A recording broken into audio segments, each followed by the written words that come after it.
pag minor mawala, tapos pag pingitin mo yun, bumabalik na naman.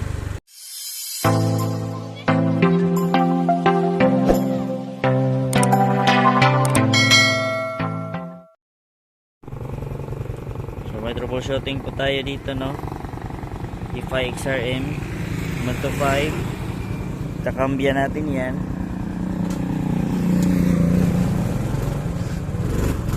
Tingnan nyo, nagbe-blink yung dilaw yan.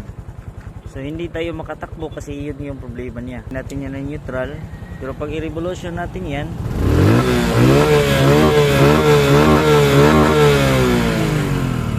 so walang problema. So hindi tayo makatakbo ng maayos kasi pagpugak-pugak yung motor, so palyado.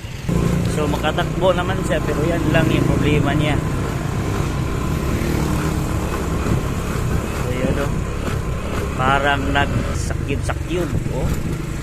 So pag minor mawala, tapos pag pingitin mo yun, bumabalik na naman.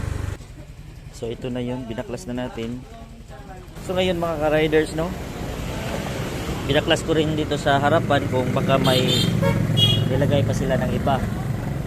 So ito mga ka-riders, tiningnan ko, so wala naman. Pag-alaman ko lang mga ka-riders na pag on ko ng susi, so ayaw mag-ilaw yung dilaw. Dapat mag-ilaw tong MIL, malfunction indicator lamp. So ginanito ko yung wire niya.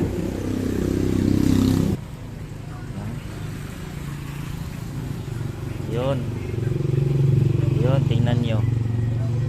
Kasi mga ka-riders, yung trouble na sinubukan nating lutasin ay wala yun sa error code ng Honda. So gumagawa ng error code ngayon yung ignition switch. So yun mga ka-riders, no, pinutol ko yung sakit ng ignition switch. Kasi pag inaalog ko yung mga wirings niya, patay sindi yung MIL niya.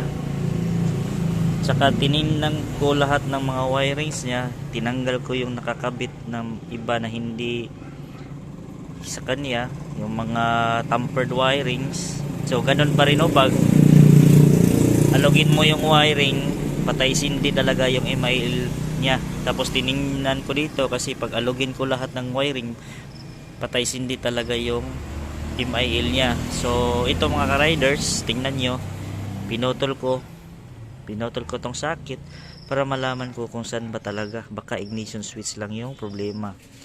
So ito mga ka-riders, no, tinanggal ko lahat. So yun, saka tingnan nyo, ulitin natin, tapos i-direct natin sila lahat. So yun, saka alugin natin. So wala na mga ka-riders, hindi na siya nagpatay sindi yung MIL niya. So yun, ito talaga ka, oh. So ignition switch niya yung problema. Ito naman yung blue at saka may ribiti na itim na may ribiti na blue.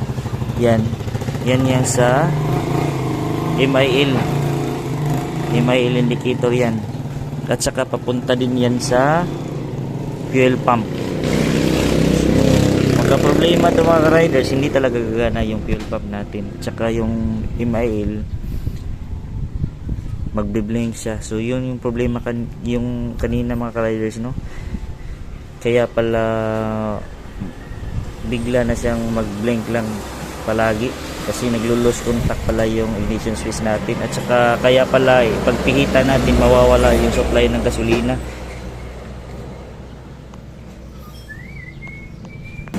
Palitan na natin ang ignition switch. Ito try natin kung hindi na ba siya mamatay yung kung mag-iilaw tong MIL dito.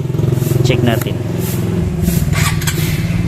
Yun, mandar na. Saka iano natin yung wiring. So wala na, no. Yun lang talaga yung problema, yung ignition switch.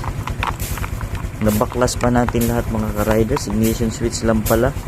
Mga ka-riders, wala talaga sa trouble code yun mga ka-riders. Maski Maski nag-try tayo dito ng reset kanina, so wala pa rin, hindi natin siya marireset. Wala doon sa trouble code ng Honda, wala yun sa libro, kaya ikaw na rin talaga yung maghanap ng paraan. So mga ka-riders, so wala ang ignition switch dyan sa trouble code. So test ride natin mga ka-riders, no?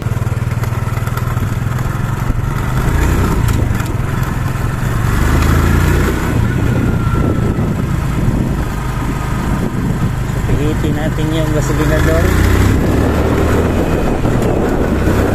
Yan o, okay na. Dati mag ilang ano lang litro, wala na, paliyar na, magbi-blink na agad yung imail natin. Yun, takbo na siya ng matuloy.